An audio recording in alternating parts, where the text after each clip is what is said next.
Le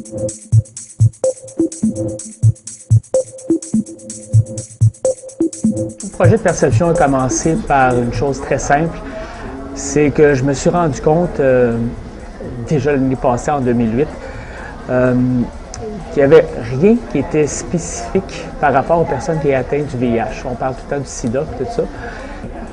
Beaucoup de personnes vont avoir à vivre des préjugés par rapport à ça. Et ça, c'est tout dû au fait que personne n'en parle. Puis, dernièrement, on voit les jeunes, parce qu'il y a une recrudescence des jeunes qui sont atteints du sida. Puis tu te poses la question pourquoi? Ça n'a pas de sens. Puis je pense que la réponse est très simple, c'est que, en tout cas, au Québec, c'est le sida, t'en meurs pas. Tu as la trithérapie et tout ça. Mais seulement les gens ne savent pas c'est quoi d'être sur la trithérapie. Peut-être s'ils le savaient, ben ils penseraient deux fois. Parce que tu ne meurs pas du sida, mais tu peux mourir des préjugés associés au VIH. Alors c'est là qu'est venu le besoin de créer cette campagne. Je me suis dit, bon, ben j'attendrai pas après le gouvernement ou qui d'autre. Bien, on va faire de quoi ensemble. C'est très personnel parce que moi, je suis séropositif.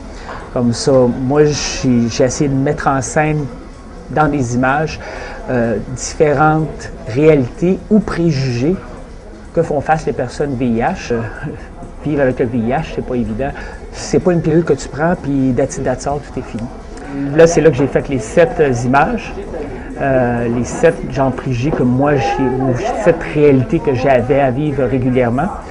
Et là, j'ai appelé Bob Hendricks, pour savoir si c'est plausible, ces images-là que j'ai imaginées.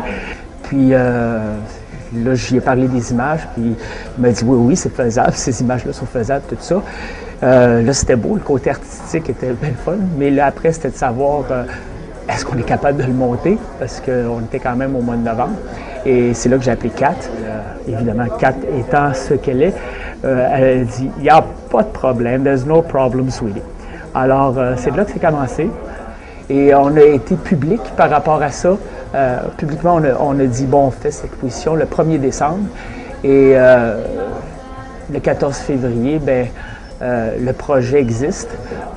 Les commanditaires ont répondu en grand nombre. Des artistes, des concepteurs qui ont tous donné leur temps bénévolement.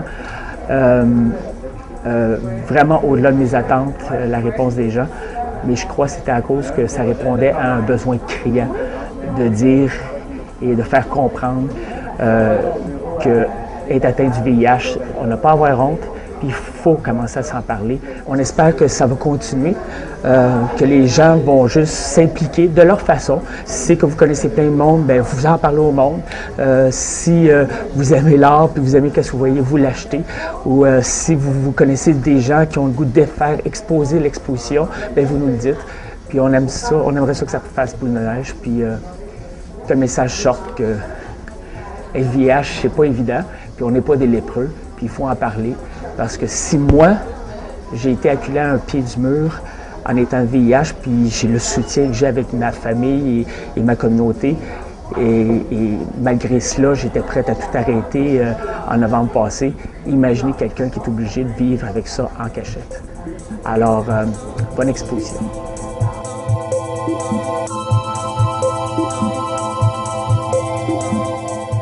Open your heart.